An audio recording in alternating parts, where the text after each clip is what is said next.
Sound like something down there. But he said, What's that? Somebody walked in the street, but it was gonna talk to the hand. Oh, really? Hand over there.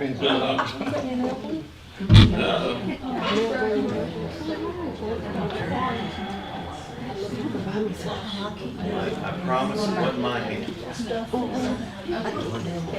We're learning. Not as good.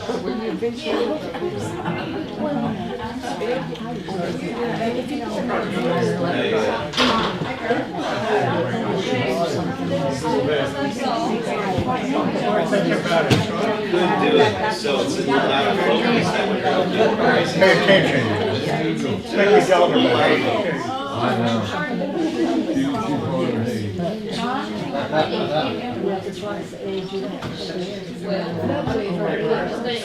I liked it. Huh? There you go.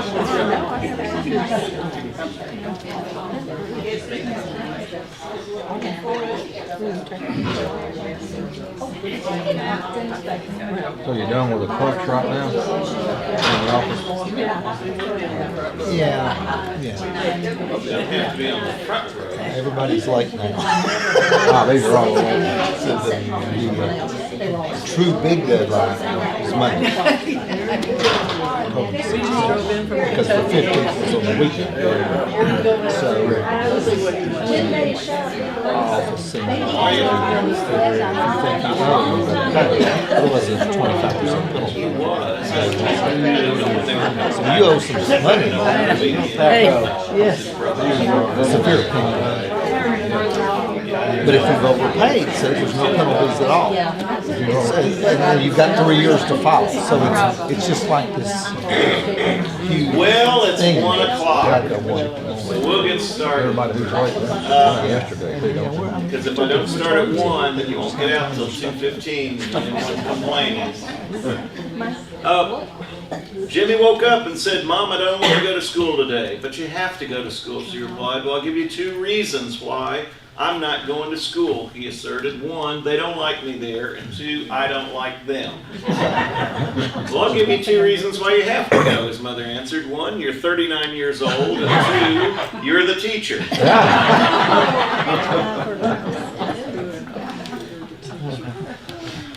This is one of those that you'll probably groan at the end, but I like those. I like those kind of lot. A freckle-faced Florida teen. Freckle-faced Florida teen. You gotta be careful, man. A freckle-faced Florida teen had a job bagging groceries at an Orlando supermarket. He hated what he did, but worked hard at it. One day, the store installed a machine to squeeze fresh orange juice, and they were looking for someone to run it. He was eager for the new position, but the boss turned him down cold. When asked why, the manager explained, "Sorry, kid, everybody knows baggers can't be juicers." All right, twin brothers are hoping to enlist in the U.S. Air Force. The recruiting officer asked the first twin, "Any skills of a military nature?" "Well, I'm a pilot," he replies. The recruiter knew he had struck gold. He stood up and shook the man's hand. "Welcome to the Air Force." "And what about you?" the officer asked the second twin. "I chop wood." "Sorry, we really don't need any wood choppers," said the officer, "but you enlisted my brother." "Yeah, well, he's a pilot," says the officer, and the twin shakes his head, rolls his eyes, and responds, "Well, maybe so, but I have to chop the wood before he can pilot."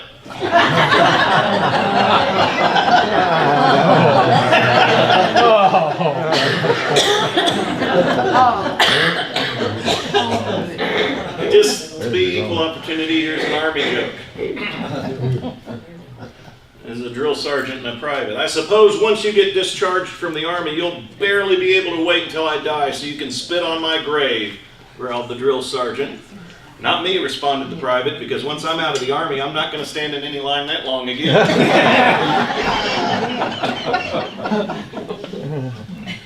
Two cowboys are riding along out west when they hear the ominous sound of drums. One of the cowboys says, "I don't like the sound of those drums." Off in the distance, they hear a Native American yell, That's okay, he's not our regular drummer. Musicians like that. Thank you, thank you.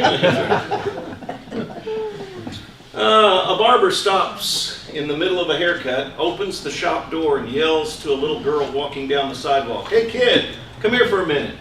Then he smiles at his customers and says, "You gotta see this." While he's talking, he takes out a dollar bill and 2 quarters. When the girl comes in, the barber holds out his hands, the dollar bill in one, the 2 quarters in the other. "Okay, kid," he says, "which do you want?" The girl pauses, takes the quarters, thanks him, and leaves. "What did I tell you?" the barber brags. "She does that every single time. That kid just never learns." A bit later in the day, one of the barber's customers sees the same little girl coming out of the ice cream shop. So he goes up to her and says, "Young lady, may I ask you a question?" He says. "How come you always take the quarters instead of the dollar bill?" The girl licks her ice cream and says, "Because the day I take the dollar, the game's over." Well, hopefully that'll keep us a little, put a smile on our face, at least until I start teaching. All right. Got some prayer requests, things that we need to keep in mind. Linda, haven't heard yet anything from At about 9:38, she was in surgery, and Steve just texted her dad, Chris, and he didn't. hadn't heard yet. Their neighbors having the 3-year-old girl Charlie having open heart surgery today, and postponed. So I want to remember that. Let's hit some of the newer things. John and Mary Kledzik daughter, Kathy Gilmer, be having surgery on the 23rd to place a pacemaker and defibrillator in her heart. John Haidt will be seen an oncologist, been diagnosed with melanoma. We'll need to see about that. Edith Jones is now recovering at home. As of Monday, she's out of rehab. Want to continue to remember Jerry and Annette Brooks' nephew, Jamal Mitchell. Mentioned him a few weeks back, but he has been in the hospital, back in the hospital now, continuing to have kidney issues that are apparently leading to some seizure issues, and so Jerry is concerned about that, of course. And Keith Bingham's friend, George Pokorski, beginning treatment for acute myeloid leukemia. And, Keith would like us to pray for him. Other folks on here we've been concerned about, do want to add also. We want to express our sympathy to Terry in the passing of his mother just yesterday. So arrangements are going to be Monday, Forest Hill Funeral Home, visitation at 9, memorial service at 10. So obviously Terry will keep you in our prayers. So I will pass this around in a second, but is there anyone else you want to add on to this? Yes, Diane? My sister is having back surgery tomorrow. Oh, tomorrow. Wow. So Dolores is having back surgery tomorrow. And Greg Lisa is having round 2 kidney surgery tomorrow. Okay, who is this? Judy. Lisa? Liz? Yeah, Judy, whatever her name is. And so that's round 2 tomorrow? Yeah, second round of kidney surgery tomorrow.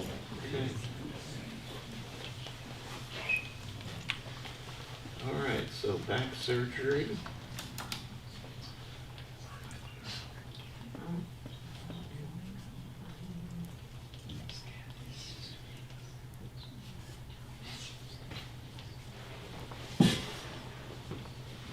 Well, tomorrow's going to be a busy day. As you know, Ed took a fall, but fortunately he braced the fall with his. You should see the other guy. We're glad it was just, just fun and games. Yes, right.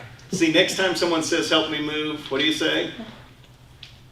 No. No, no, that's right. Paid my time. Yeah. Steve wanted me to put someone on the prayer list. You know, the 3rd time he was in the hospital this year, his kidneys kind of weren't doing the right thing, and he had a doctor, Al Shalah, who treated him this last time. And I'm just going to read the text if they simply said, Dr. Shalah's wife and 2 sons are in Israel. She is working with an organization trying to get medical help to refugee children on the Gaza-Israel border. Hamas just bombed their own hospital in Gaza and killed 500, and others are trapped. Steve tried to call his office, but they didn't get back with him. So his wife and, 2 sons, Dr. Shalah, Al Shalah.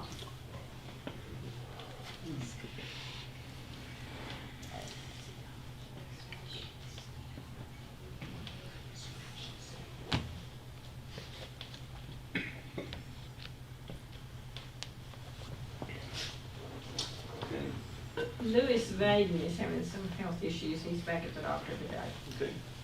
Is that true, Jane? Yeah. Sorry about that. Yeah, we just got back. He, his pulmonary hypertension and some heart problems, and they turned him down for his knee surgery, which had a lot to do with that. I told him he just can't do it. He sees pulmonary hypertension specialist tomorrow. Thank you, Betty. I will tell you about that. Now, is this the kind of thing, Jane, and you may not even know at this point, but is this the kind of thing that if it is addressed, that he could then have the knee surgery at some point, or does this just kind of Probably. eliminate that? Probably, it's going to, it will get progressively worse. They can treat it and kind of slow it down, but it's going to get progressive. Okay.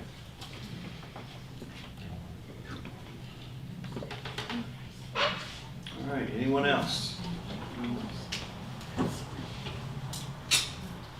All right, well, we'll take a minute and pray about this stuff, and then we will, I'll pass this around so that you can see details. Father God, we are happy to be together. We want to ask you to be with those who've asked us to pray for them, those who need our prayers for various things going on in their lives right now. Especially ask that you would be with Terry and wrap your arms around him in the loss of his mother, and that as preparations are made to honor her on Monday, that those preparations will go well. Father, we are praying for the surgery going on right now with Linda and Steve's neighbor, Charlie, that will accomplish exactly what it needs to for her and go well. Continue to be with those folks who are suffering from cancer and either are undergoing or waiting to find out what treatment options are, like Sharon Bingham, John Kleiss, certainly for John Height. Also want to lift up Donna Patterson, that you would just help them to receive the treatment that they need, and that the treatment will be as effective as possible. Please be with Kathy Gilmer and her upcoming surgery. We're happy that Edith was able to go home. Pray that her recovery can continue to go well, and she'll be able to get around and get out as she wishes to. Be with those who are in hospice care. We think of Cheryl's sister Cindy, of Faye Porter, of Zeke Rivers. Father, we ask that you would be with Keith's friend George, and that as he begins his treatments, that will go well. Be with those having surgery tomorrow, with Dolores and with Lisa. Help those things to accomplish, those surgeries to accomplish exactly what they need to. Be with Lewis, and as Jane explained, this is something that can become worse, but it can be slowed down. We certainly hope that it can be slowed down to a crawl, and that is what will happen for him. We pray for Steve's doctor, Dr. Al Shalah, that his wife and 2 sons will be safe, even though they are in a place that is in harm's way right now. Father, we pray for all those who are caught in the crossfire of global issues that are beyond their control. There are so many places in the world where that is happening. There are some where it just seems to be just ongoing. Right now, the acute spot seems to be Israel and Gaza, but we have not moved past what's going on in Ukraine. And there are places like the Congo, where things are constantly in a boil as one party fights another. We long for your peace to be reality. It's through Christ we pray. Amen. A couple of things coming up. Dino Santos, did I say that correctly? Okay, will be here tonight, 6:30, to give a missions update on Greece. If he were to walk through the door right now, I would not be surprised, because this has been kind of a moving target. But the last I had heard was that he was not going to be here at 1 p.m., but would be able to be at the 6:30 p.m. We support someone else in Athens, but it's someone that works with Dino, and so should be able to give us some information there. 39ers have their supper. Will be Thursday, October 26th, which would be pretty close to being a week from tomorrow. And that's at 5:30 p.m. There's a sign-up sheet in the foyer. Trunk or Treat is Sunday, October 29th from 4:30 to 6:30 p.m. All are invited to wear costumes. Ed has already gotten his in order. All are invited to wear costumes and decorate their trunks. Please bring bags of candy and individually wrapped snacks. It says Little Debbie treats, for those you want to really sugar up and send home. Little Debbie treats, chips, applesauce pouches. Oh, boo, come on.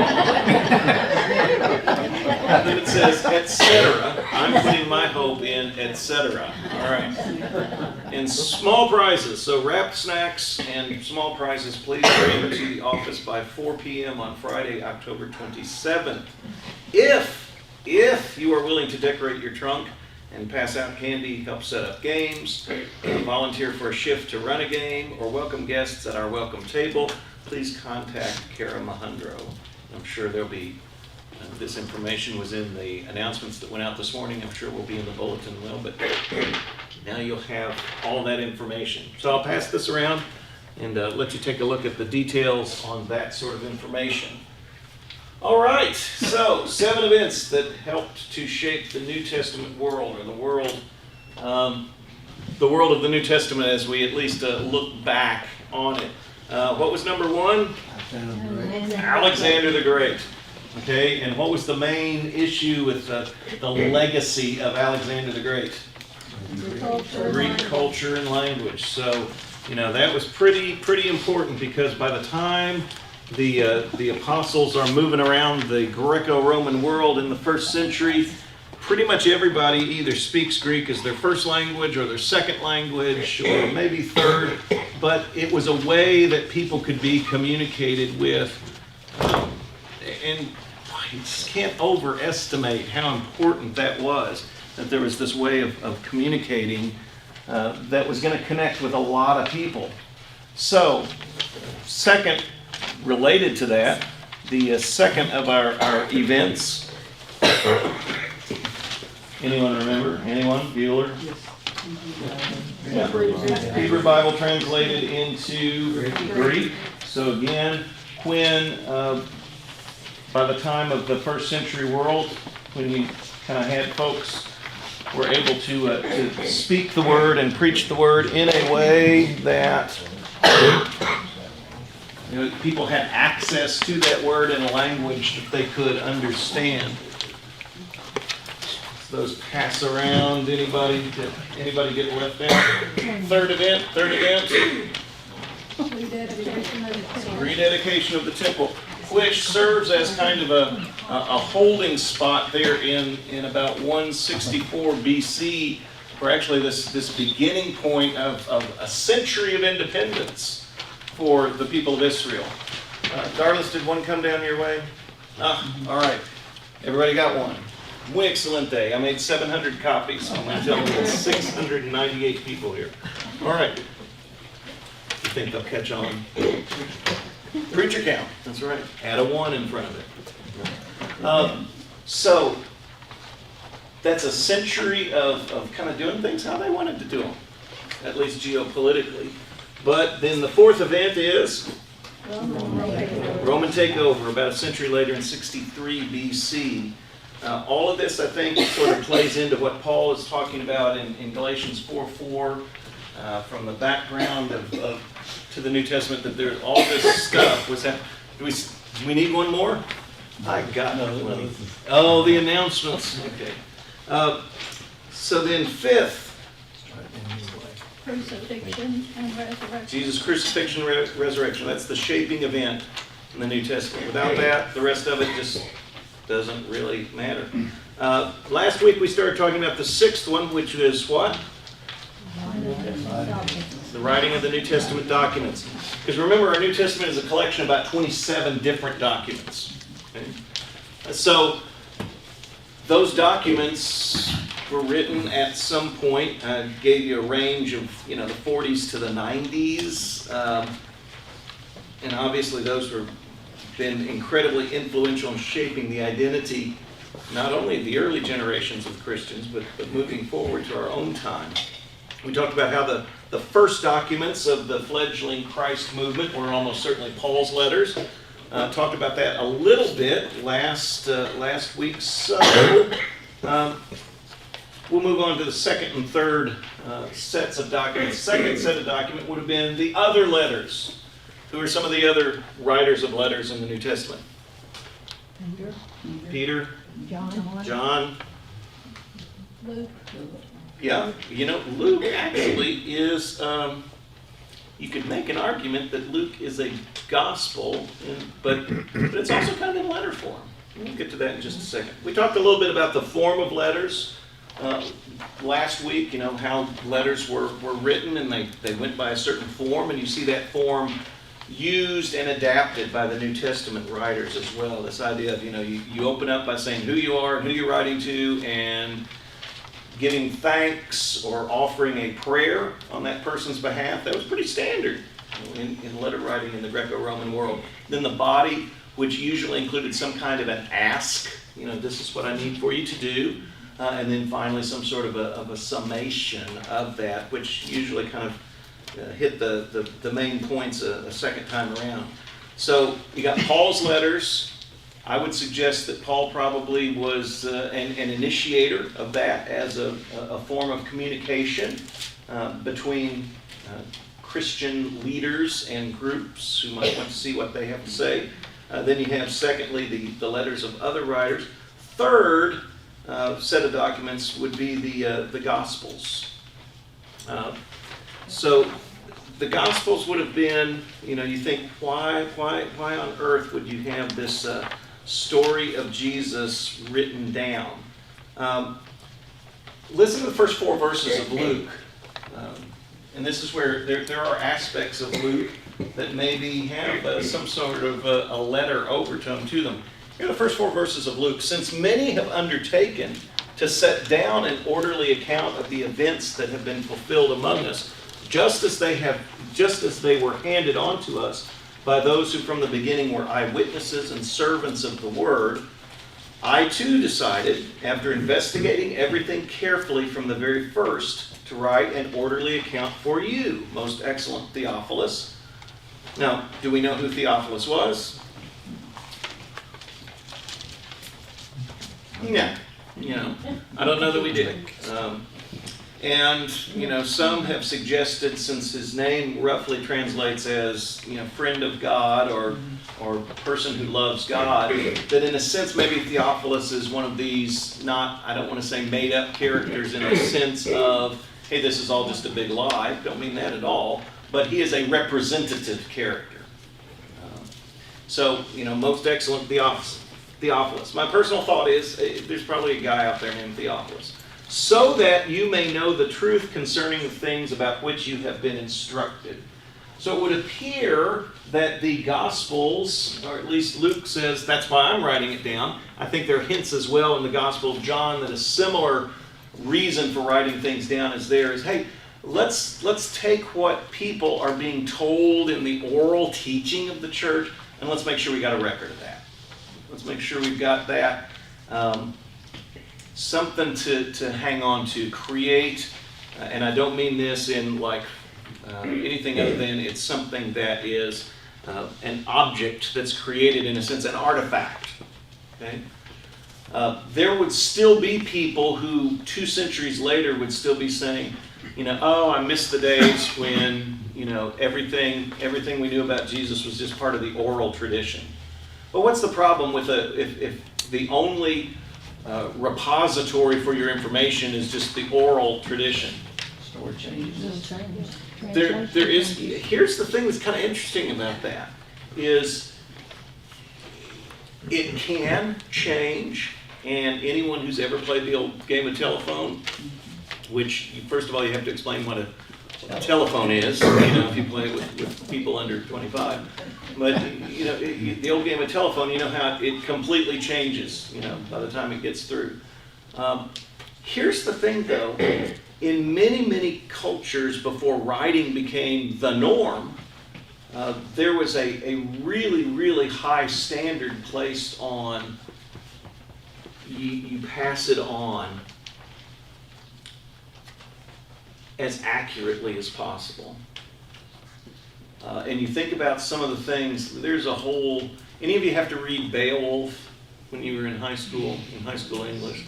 Jane is shaking her head. Others of you have had counseling and no longer remember that, and that's good. But if you were like one of those that had to read Beowulf, and for whatever version, for whatever reason, the version that we had to use in high school English had on one side of the page the modern English, and on the other side of the page the old English. What a waste of paper and ink. I mean, it's not like we're going to go, I don't even know why we hit. I guess we're just supposed to see it and go. It was hard enough just reading the English translation. There is abundant evidence that things like Beowulf were passed on, around the campfires for centuries, and that people were specially trained to know that story by heart and to be able to pass it on. Because again, in a culture where not a lot of people are literate in the sense of being able to pick up a book and read it, when books were a 120% luxury item, not everyone had books at their house or anything like that. That was important. It was important to preserve the story accurately. And so that was very much a part of it. You still have people, as I was saying, a century and a half, even 2 centuries after the middle of the first century going, yeah, I just love to hear some of those old, storytellers telling the stories of Jesus. Stuff like that. I like the oral versions better. I just find that interesting. A lot of what we read, the genealogies like of Christ, well, I'm sure there were a lot of people that could go back on that. Yeah. Memorization, Yeah. a lot of the Jewish families could go back like that. Yeah. Way back. There was a lot of that, because you think about it, in a period of time before writing, how else are you going to remember stuff? And with the Jews, it was important who your roots went back to because of the 12 tribes. Exactly. You have to go back to that. Exactly. Familiar with the writer, American writer Harlan Ellison? Does that ring a bell for anyone? Sci-fi? Sci-fi. Very nice. Now I can't think of which, is it the Postman? I can't remember which one of his post-apocalyptic books he's got, but it features, there's been this kind of nuclear holocaust or whatever, and so this guy's dog and he have conversations. Yes, the dog talks telepathically with him. And one of the things he does to keep his mind going as he goes through this semi-deserted world is, kind of these lists of historical facts and stuff. The funniest of which is, at least in the movie version of the book, the funniest is he goes, okay, all right, now let's list the presidents of the United States, And they're like, this book was written back in the 60s, I think, originally. So his version is, okay, just start with World War II and give me the presidents from that. Okay, let's see. Truman, Eisenhower, Kennedy, Johnson, Nixon, Kennedy, Kennedy, Kennedy, Kennedy. There's this sense of there's going to be this Kennedy dynasty or whatever. Anyway, but they kept on like that. You know, just having to remember things like that. We don't have to, right? I mean, by and large, we don't have to. How many of you still know the phone number, your landline number from when you grew up? Yeah, because you had to know it, right? You know? You had to know it. How many of you know, I mean, and I'm talking you have it memorized. How many of you know your grandchildren's cell phone numbers? I'm impressed. I'm impressed. They're in contacts though. Yeah, they're in contacts, that's right. You don't have to remember it. We got 15 grandchildren. You know, I guess if the cell phone towers go down, we're just all sunk. You know? But yeah, our brain has adapted, and yes, your brain is still adapting. You know, but your brain has adapted to like, okay, I don't have to go to great lengths to memorize that. Because I've got sources for getting that, you know. And I don't know why we think of our phones as different from the phone book. But we do, you know. It's just, it's amazing. I still remember one of my best friend's numbers because I dialed it. But here's what's really weird. Here's what really is wacko McQuacko. I remember it best when I picture a rotary dial in front of me. It's like, okay. You know, that's how I can remember Ron's number. Greg, I was just thinking a while ago, for some reason, I don't know why, we just came back from Kentucky, maybe that was it, but when my dad... They've just got phones this week? Yes, there's phones up there, yeah, because you don't have internet, but anyway. We don't have internet. Who wants to pay that bill too? But anyway, I was just saying, my dad turned 80, we passed that, but my sister and I sat down with the 7 grandchildren, and they asked them questions.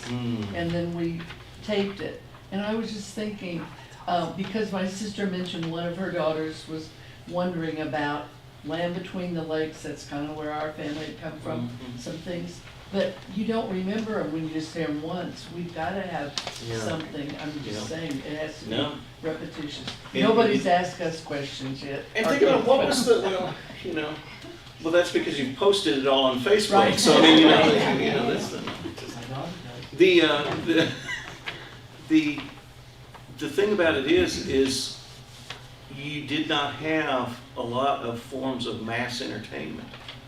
That's true. So entertainment in the Greco-Roman world, there might have been a lot of sitting around the fire in the evening telling the stories, telling the family stories. Or weaving in these stories that are now being told. And in how we this case wish about we'd Jesus. listen better to those family stories. I think every Sure. one of us Absolutely. would say that. But we also may not have heard them as often. I mean, that would have been a form of entertainment. Now, I'm told that I was, you know, according to my parents, I was a precocious child. I'm sure I was. Yeah. But then my bubble was burst when it was like my own kids started doing that. But you know, when you'd read a book, and my parents would test by just reading a book, like this is before you go to school and reading a book and leave a word out. And I was always the one who was like, you left out, you know. Or if they skipped a page, like, oh my goodness, let's go to bed, all right? So you skip the part about, you know. See, that's how people were because the stories were repeated so often that you and that, for what we get to in our 7th thing, that's going to be important too, that people had heard the stories and heard them a certain way enough that if there was someone else coming at it from another direction, you went, well, that's not what I've heard. That's not what I've heard. So, one other thing that I think was going to be important is if your oral stories are your only repository, what else is going to happen over time? Change. Okay, maybe not as much change in the story, but what do you know is going to change? The reception. Reception might change. People might die. Aha! People will die. Okay? So, you know, there would be these active intentional attempts to pass the story on, and I once read an entire book that looks at little hints and allegations, as Paul Simon would say in one of his songs, in the Gospel of John, that indicate that part of why John is writing is, I want to make sure this stuff is captured before some of us first generation folks pass on. That's part of how I'm passing this on. We're living in a time, which again is part of, the fullness of time. We're living in a time in the first century Greco-Roman world when writing and access to books is becoming a little more common than perhaps it had been up until that point. And so, we want to make sure I know this is going to sound wacko McQuacko because we're talking church people, but we want to find this new innovative thing and make use of it. And in fact, there is good evidence that the churches were among the first to start putting together what we would call a codex. Do you know what a codex is? It's like it's a book basically. It's where you've taken, in this case, literally, the Bible. You've got 66 different documents that have been taken and put together in one volume. And it's actually a decent amount of evidence that would suggest that to go from scrolls to a codex, where all this is sewn together so it can be easily handled. I say easily handled, relatively easily handled. That would church people going, hey, let's put this stuff together in a way that we can have it all in one place. Instead of Raymond, go get me the Isaiah scroll. Dan, go get me the Matthew scroll. And now it's like, can you bring me that codex? Can you bring me that bringing together of this stuff? Is that the answer to that blank there? What? No, I haven't even gotten past why. So here's the what. The what is, so what are these things called Gospels? They are biographies of a sort. Now, they are biographies according to the standards of the Greco-Roman world. There's a British scholar named Richard Bauckham who has done some amazing work showing how the Gospels that we have conform very closely to what would be recognized as a biography of someone in the Greco-Roman world. Because their biographies were not like ours. In ours we're looking for, a bunch of the facts of the person's life. We're looking for some dates. We're looking for some events. We're looking for a little bit of, we may not call it that, but kind of psychological analysis. This is what the biographies in the Greco-Roman world were really just designed to tell you not so much the facts about a person's life, so much as to give you enough information to know the character of that person and to know what that person's purpose in life was. And to that extent, we think of biographies as someone who is maybe a historian or, I don't know, but they're trained to be sort of dispassionate in the way they look at this person, whereas a biography in the Greco-Roman world was just like our Gospels. They were more confessional. I'm on the side of this person. I'm not trying to be dispassionate. They would not have understood that in the Greco-Roman world. Because someone would say, well, let's take a dispassionate look at the historical Jesus. That wasn't their purpose at all. I just want to give you enough information about him that you get this sense that you know what he stood for. You know what was important to him. You know what in his life is something you want to emulate.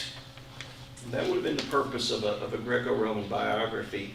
And so I think there's a lot of evidence that would say the Gospels are indeed that the readers or hearers, I should say, in the first century world would have said, oh yeah, this is a biography. Over time, these different documents, the letters, the Gospels would have been pulled together on the manner of the Old Testament.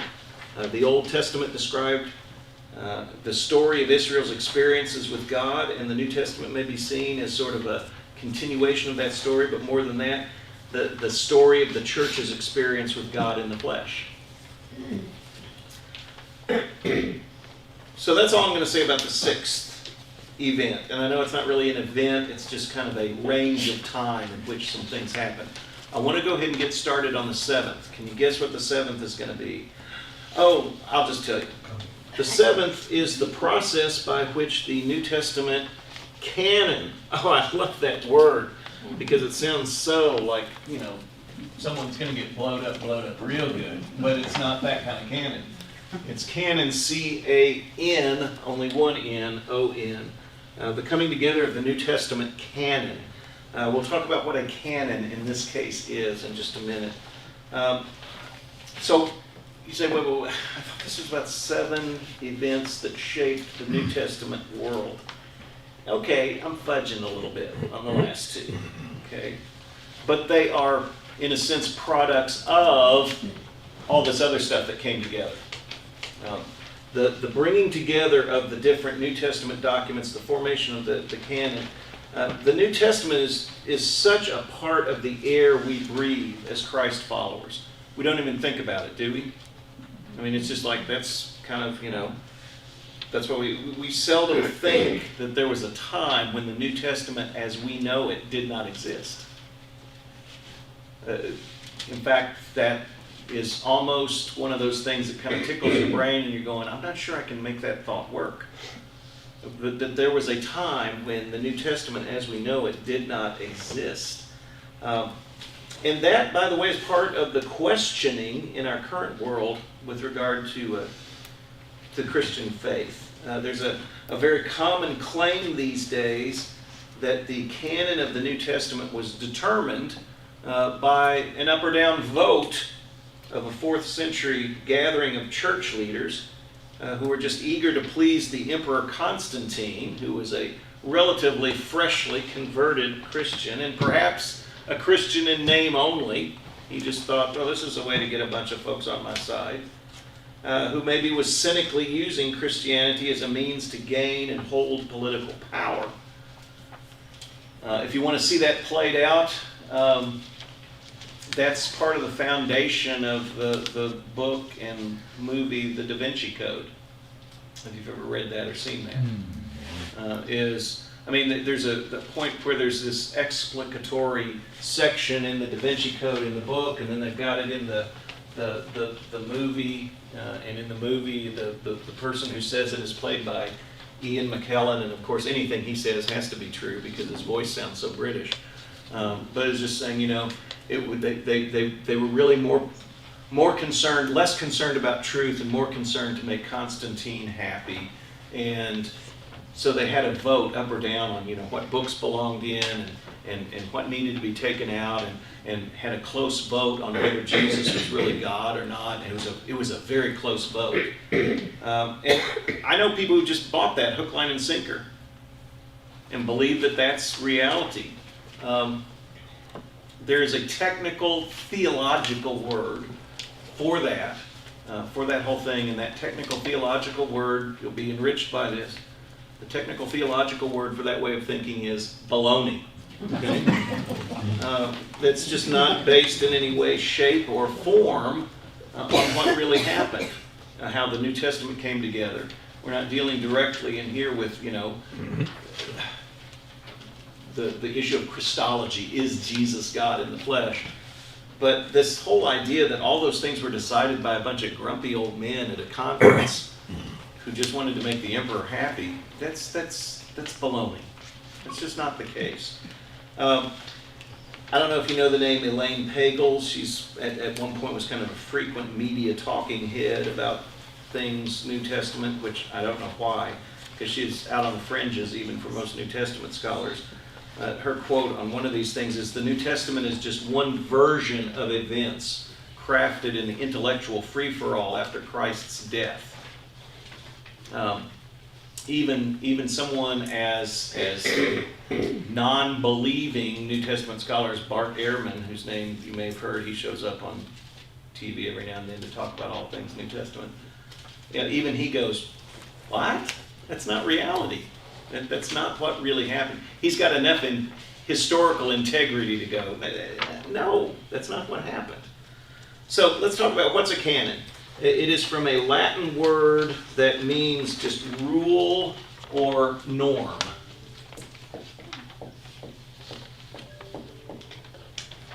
And so a canon in this sense is an authoritative list. In this case, an authoritative list of the documents that tell us the story of the church's experience with God in the flesh. And the key word there is authoritative. When you talk about a canon, you're talking about something that is, this gives you the norm of what you're supposed to think about a subject. If you take a class in, if you take a college class in, I don't know, molecular biology, there will be likely some textbooks. There will likely be some textbooks that you will have to see a loan officer about before you can purchase or rent even. What those things are, that list of, hey, these are the books we're going to read in this class. Because this is the canon. This is going to give you the norm of the teacher, by putting them on that list, is saying, this is the norm of the material I want you to read. Now, if you read this, you will get the standard, and by I don't mean standard as in as opposed to advanced, but the standard. This is what everybody needs to know about this. And so think of canon and the fact that at some point, through a process, that the church said, you know what, these 27 books, these 27 documents are going to give you what you need to know about how to live as a follower of Jesus. They're going to give you the information you need to be able for that to happen in your life. Was there some repetition also involved? Is that maybe one reason why, how they selected some? There were some people saying the same thing? Yeah, I think there was, and as you know, there are certainly themes in the New Testament as we have it. You know, think about Paul's letters. There are certainly themes that appear multiple times, and we'll get to that actually as part of the process. I'm hesitant to start this because I don't know that we'll be able to get through this, and I don't want to leave anyone hanging. But if we don't get this finished today, when we finish next week, your faith will be restored. No. But, you know, coming to this point of having an authoritative list was a process. The New Testament, as we have it today, did not fall out of the sky in 65 AD. Okay, that just is not how it happened. The truth is, this authoritative list and fairly general agreement on what needed to be on that list emerged over a few centuries. And you think about that, if you think back, it kind of makes sense. For instance, if Paul wrote a letter to Corinth, did someone in Jerusalem necessarily know what the contents of that was? Probably not. Not for a while. Not until they ran into someone who said, hey, I have this copy of this letter Paul sent our and that could have been 2 years down the line, 5 years down the line, 10 years down the line. The Gospels, again, were, the Paul's letters were among the first documents written. The Gospels came later. There's all of this oral tradition being passed on. Some of it, okay, we got to grab that and write that down. But I hope you don't hear the idea that the coming together of the 27 documents we have now and call the New Testament, I hope you don't hear the idea that that was a process that took time. I hope that's not a faith killer for you. We are just so used to everything being, we take the pirate's spyglass and we compress it down. So we look back and it's like, by AD 65, Peter had a pocket New Testament and Psalms, that he carried with him all the time. No. That could not have been the case if you think about it on several levels. Most things unfold slowly. And this is one of them. So take our pirate's spyglass, and we need to think of it as being pulled out here. One thing that we have to be realistic about is that we have no complete picture of that process.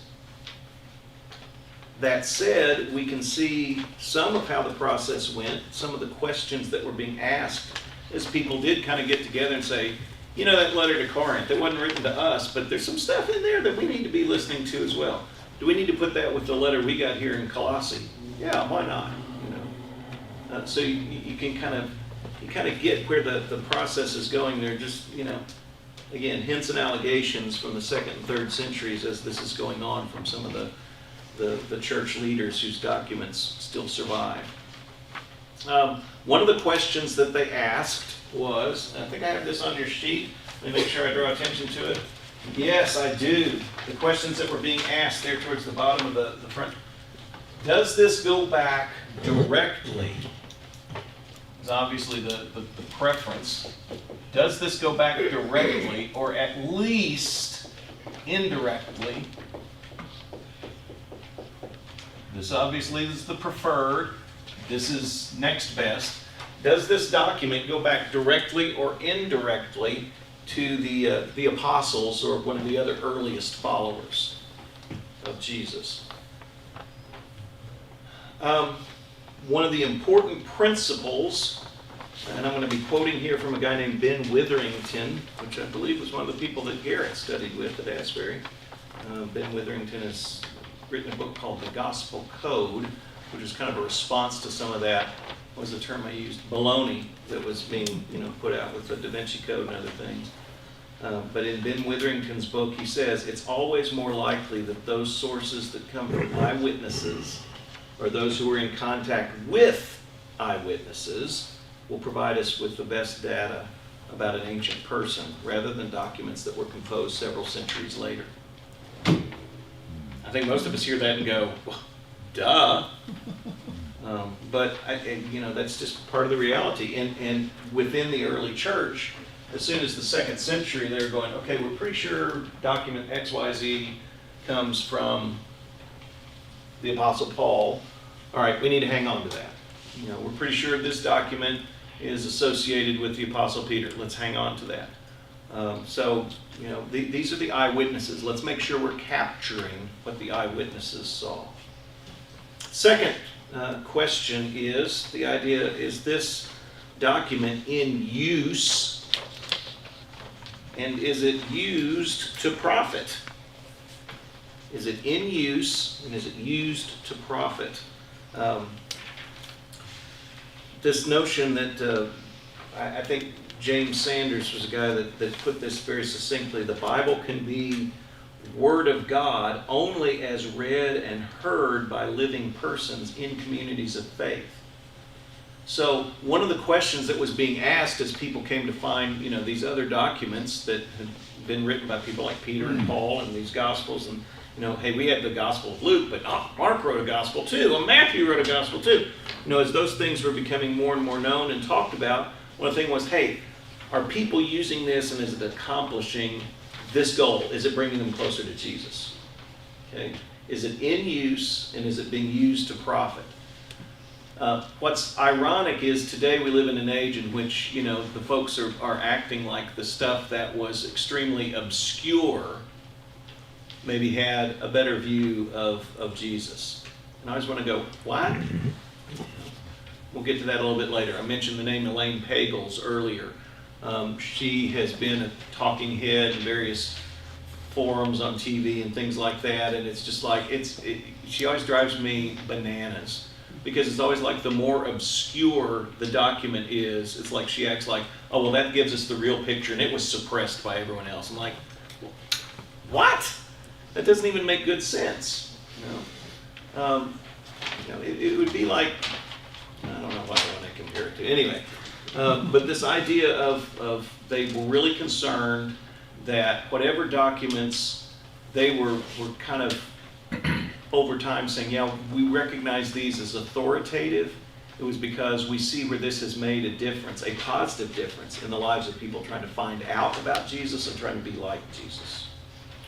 The idea of you know, the early centuries, they gave preference to documents that were read widely in churches.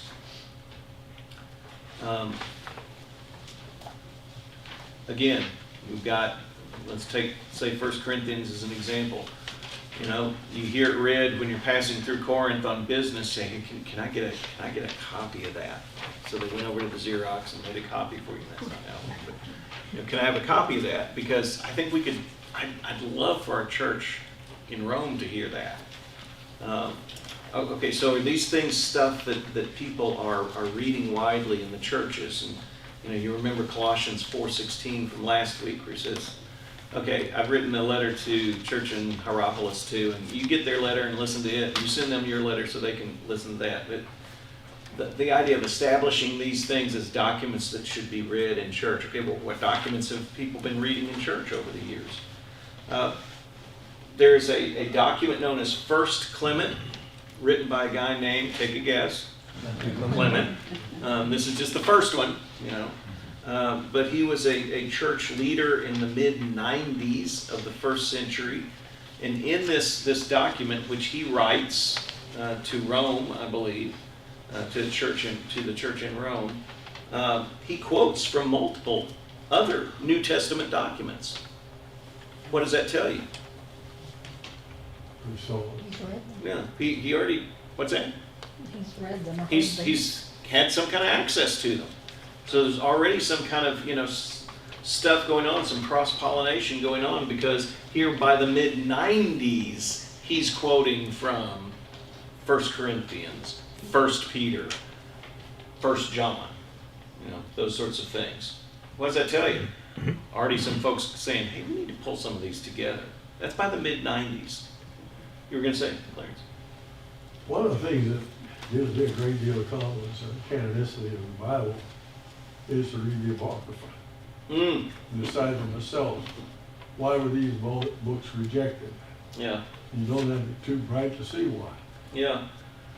Do they, and that's actually going to fit into one of the other things that comes up is as to part of why they sort of took a look at them and said, okay, maybe you can get some benefit out of these, but they're just on a different level, a lower level. So yeah, you're exactly right. The early 100s, there was another fellow named Polycarp who lived in what today would be Western Turkey. Wrote a series of letters. He was a church leader in that area, wrote letters to different churches there. And he's constantly quoting from documents that we recognize as New Testament documents. A fellow named Justin in the mid-2nd century describes assemblies of Christians. He's kind of an apologist for the early church to the Roman authorities, and so he's saying, okay, this is, you know, some of you guys have some weird rumors about what happens when Christians get together, so let me tell you what a typical assembly is like. And one of the things that he describes is that the assemblies include readings from the prophets and from the memoirs of the apostles. That's an interesting little phrase there, the memoirs of the apostles. And I think most people would think most naturally what he's talking about are, you know, things that were written by Peter, John, Paul, maybe the Gospels, and that's going on like 150, give or take, AD. So that's already going on. There is some evidence of collections of New Testament documents being kind of put together, maybe not quite yet in codex style, but getting there, that they're being put together, maybe sewn together in some way by even the late 1st century and certainly by the early 2nd century. So a generation and a half, 2 generations after Jesus' death, there are already some collections of what we would recognize as the New Testament documents coming together. So you've got that going on. Let me give you the third sort of question that they asked was, does it conform with the rule of faith? Okay, I realize that sounds sort of, you know, kind of odd, but does it conform with what they tended to call by the 2nd and 3rd centuries the rule of faith? Notice, you know, the word rule related to this idea of canon, by the way. So what are we talking about with the rule of faith? It might sound highly subjective. And basically what you're saying with, hey, does this sound like what we've heard about Jesus before, or is this just wacko McQuacko? Like you get some of these infancy gospels, they're called, that contain stories of Jesus' youth that start appearing in the 2nd century. Wait. Jesus got mad at one of his playmates for breaking his toy and killed him. Let me think. Does that sound like the Jesus everything else we know about Jesus talks about? No. And that's what they said. No, that doesn't sound like what Jesus would do. And obviously that's a little bit subjective, but think of it this way. Think of the analogy, like the history of World War II. Quick quiz. Who won World War II? The Allies, yeah. In both Europe and in Asia. Okay, so, we had a fairly clear winner. Philip K. Dick, in 1962, wrote a book called The Man in the High Castle, which was one of the first things to do this, because you think 62, 17 years after the end of World War II. He wrote sort of an alternative history. I mean, it was science fiction. It had some time warps and all like this. And, Anyway, so in 1962, he writes a book that what would have happened if the Axis powers had, how you say in this country, developed the atomic weapon first. And instead of Hiroshima, it was Washington that was, hit by an atomic bomb.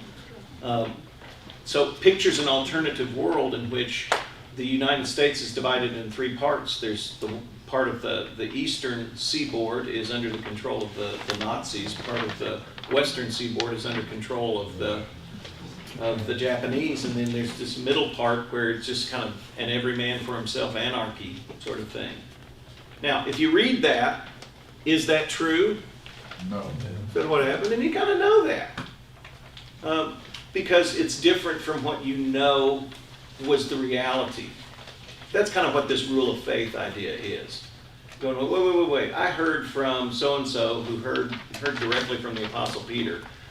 So don't tell me Jesus snuck out of town the night before the crucifixion. That doesn't fit with what we've been told and what we've put our trust in. And so a lot of people make fun of that. A lot of non-believers as well. That's just, you're just believing what you want to believe. But I think there's something to this idea of there is a rule of faith. For instance, let's put it this way. People who deny the Holocaust say that all of that is made up. Are they conforming to the rule of faith?